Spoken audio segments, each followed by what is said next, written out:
Gentlemen, No Man's Sky has been out for a little while now. We obviously last week talked about it in relation to the pre-patch version, the post-patch version, initial sort of like feelings on the game. It was Tuesday. Your reviews since gone up, 7 out of 10 on GameSpot. Yep. I feel like we had a lot of conversations in the office about this. The reasons why you like it are the same reasons why I like, or like they're very similar to why I like it. Nice. I've been playing a bunch of it. What are you saying nice for? I don't know. I could have written your review. I couldn't have written your review. And then obviously there's a lot of people who are super pissed about the game for a number of different Where are my reasons. dinosaurs, Sean Murray? I know, right? There's that really funny Jurassic Park video love it. where That they was show the pretty pre and post good. versions. That's pretty good. Rob, you've been playing a bunch as well? Yeah, I've been playing a really good amount. Unfortunately, throughout the 3 live streams we've done, I've had to restart my save. Really? Yeah, so the first one we did... Because of bugs? No, just because of like showing the game. So Right, PC, okay. obviously, I got to start over again on different saves. So and then for the patch, I had to restart the save. Whatever. Haven't not finished it, whatever that ending is. Yeah. But yeah, I've really liked it, and I walked in from within the first 2 hours, like realizing that I would like it, and that also I let my hype level before the game like subside. Your like expectations went. Yeah. So when I got into it, I was like, okay, I can do this. This is what I imagine this game to be. And I'm really into it. Okay, so let's talk a little bit about, I guess, where we are with it, because it's been, it's a full price game. It includes quite a lot of repetition. So I want to kind of like talk to you guys about like how we feel about it. A week and some change out. I feel like I have like this ridiculous, like weird, abusive relationship with this game where I really like it. I really like being in it. I think it's incredibly simplistic. But I enjoy exploring in games already. Like when I played World of Warcraft, I played for years, and I hardly ever partied up with anyone. I just loved soloing. I liked exploring Azeroth. That's how I play those games. Same with Fallout. Same with Skyrim. Like these games take me forever to complete because I just love ambling around. And this is basically a game about ambling around.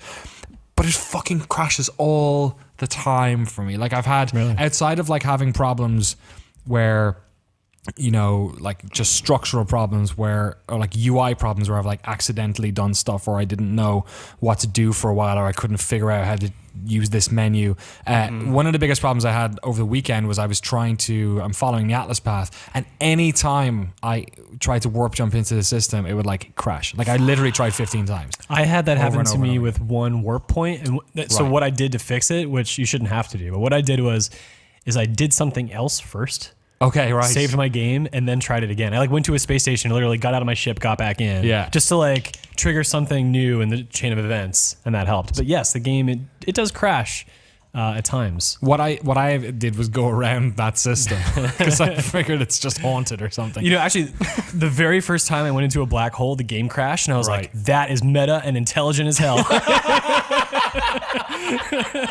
I nearly, Sean, you're a genius. I nearly gave the game a 10 right there. Dope. Fucking hell.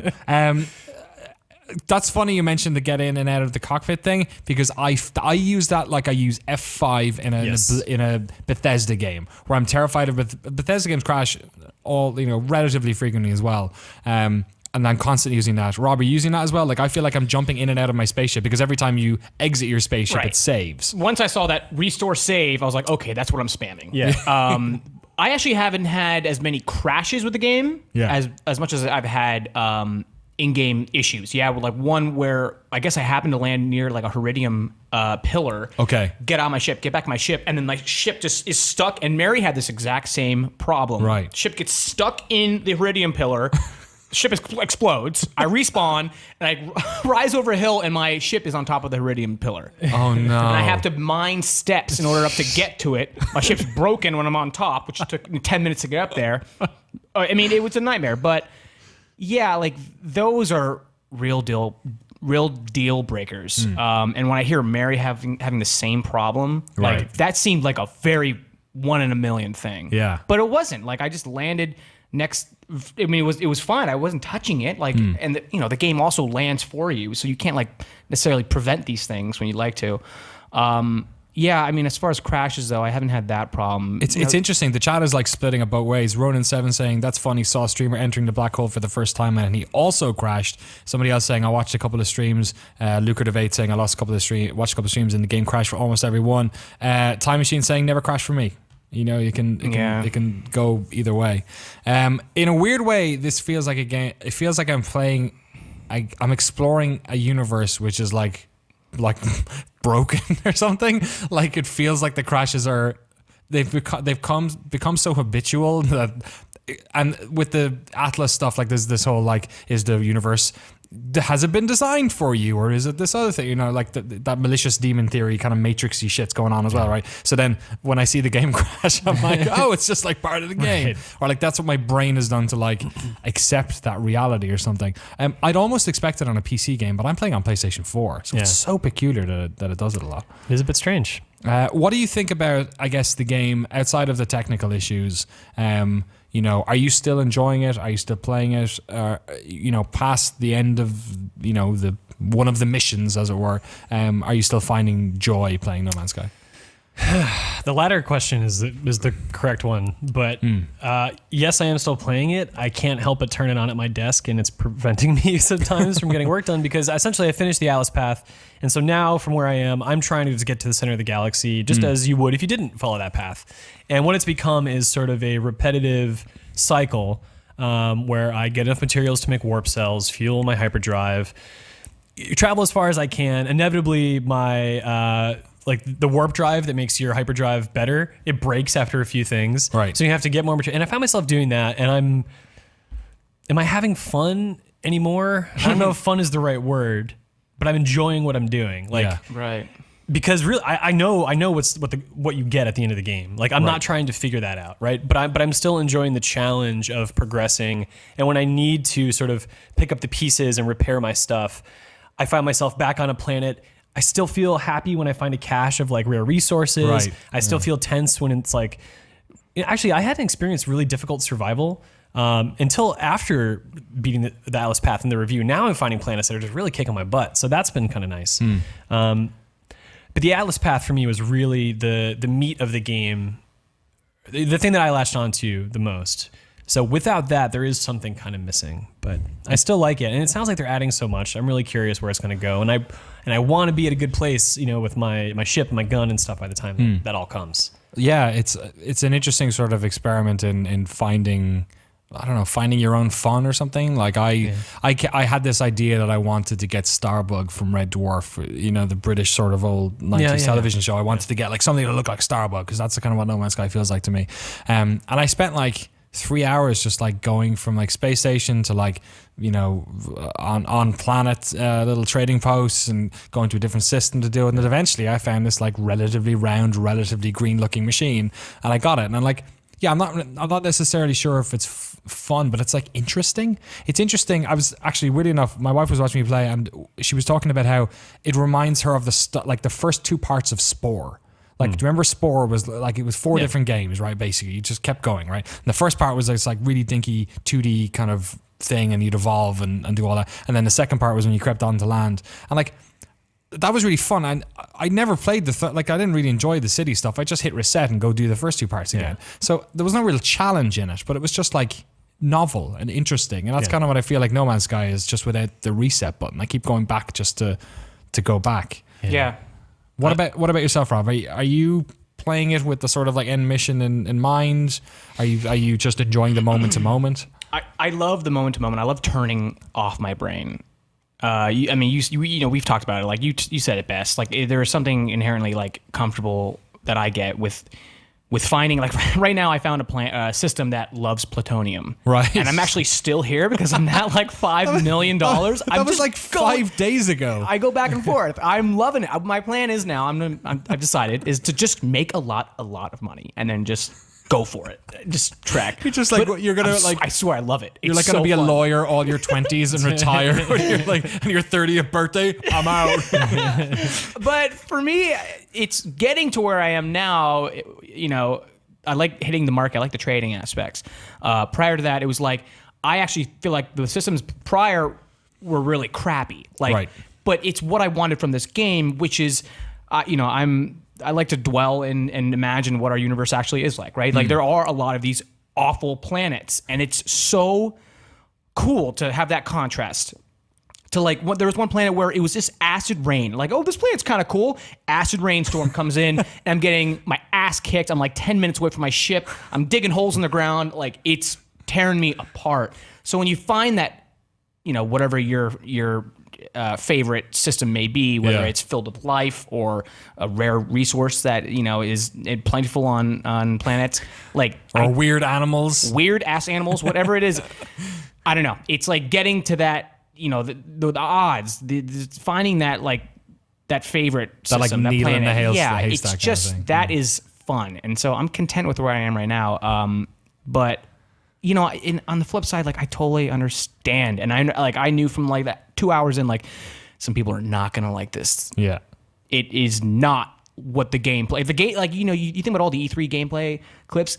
That's like the 1 out of 100 planet, right? Like I feel like people forgot about that, and so it becomes boring to certain people when they land on that barren ass moon or something like that. And I think that's kind of the problem, because that is boring and it's not fun when you're looking around doing nothing. The trick is to get back in your ship and haul ass into space and find a different planet. I mean, that's what I found. Whenever I found myself bored and dejected, it was just like wake up, get out of here. Right. Exactly. There's a lot of places to go check out. Don't burn out on that stuff. Yeah, this isn't a game that's like really trying. It's weird. Like this can go either way, right? This is either like super apologist on my part, or it's just like a weird insight into the reality of modern games. But like so many games mollycoddle you and try and keep you entertained on a moment to moment basis. This game is so fucking apathetic to your like enjoyment. It's just like, this is the way it is. Right. Figure it out. Right. But then here's the other side of it, and Heap Gamer makes a really good point in the Twitch chat.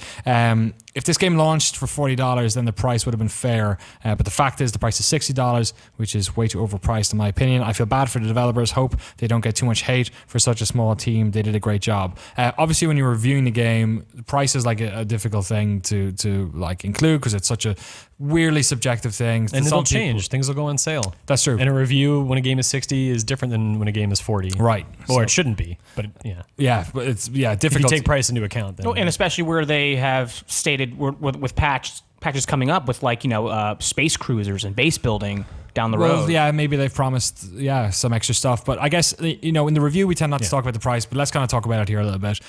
We're in the sort of privileged position where if, you know, we don't get all our games for free. We get some games for free. It allows us a little bit more leeway in the games we do spend money on.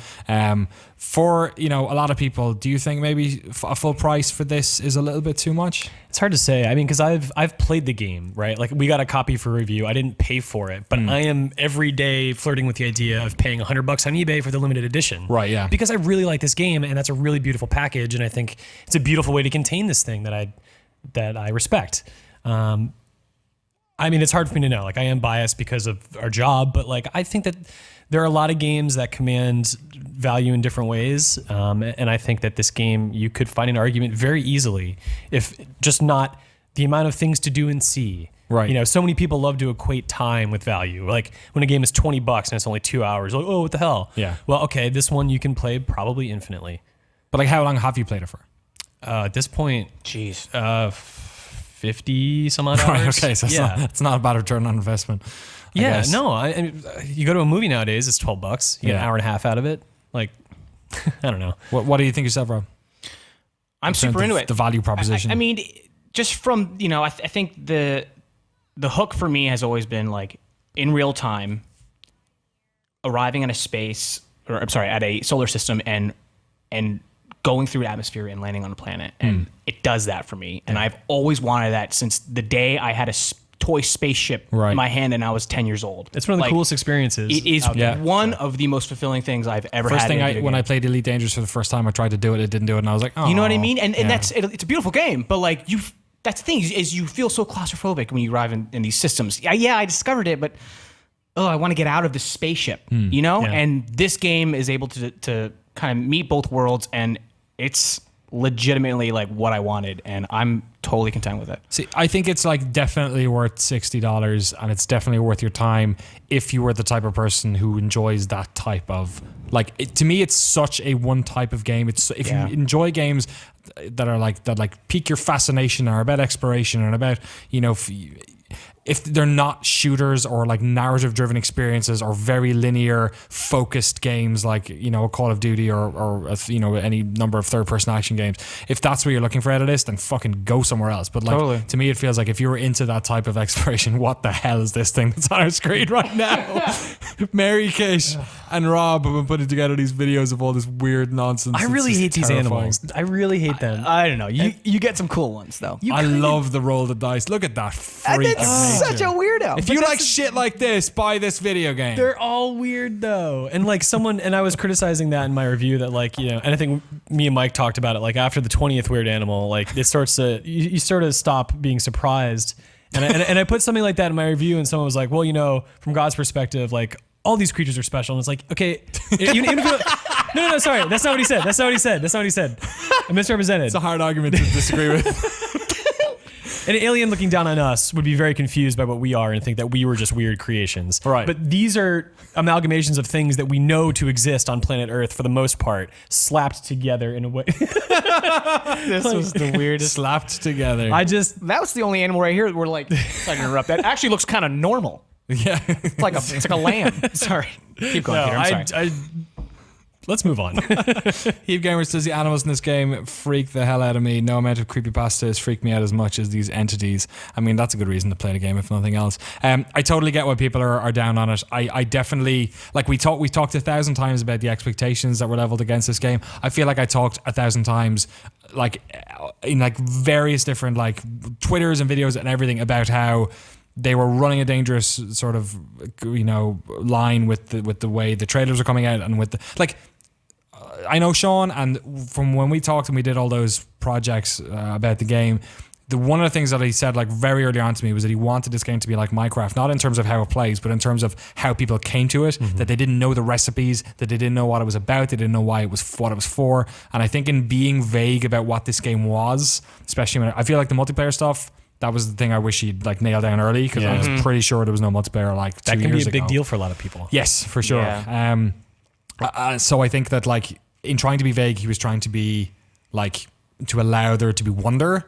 And I think there is a certain backlash about that where people who aren't like engaged in the minute to minute of game reporting like we are thought that there was something else and wasn't. And I kind of get that. But in terms of everything else, like, you know, technical stuff notwithstanding, I think it's a good game. It's not a great game.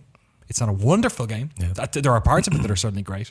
But it's pretty good, right? The thing that gets me about the whole conversation of like, you promised this and that, and it's not here, is like this game had to come out, right? Right. It had been a long time coming. They sort of exhausted the hype train fuel early on. I'm Probably sure Sony breathing down their neck, I imagine. Yeah, I mean, I don't know. But yeah, like I'm sure Sean wanted to put everything in the game that everyone right now is saying is missing. Right. But that's just not always possible. Games are really expensive and they got to be finished long before they're shipped. It'll be interesting to see what version of No Man's Sky exists 6 months from now or a year from now. Guess we'll have to wait and find out. Peter Brown, thank you so much for coming in. Rob Handlery, thank you as ever. Thanks. Thanks to everyone sending questions as well. Much obliged. If you have any thoughts on No Man's Sky, please put them in the comments below.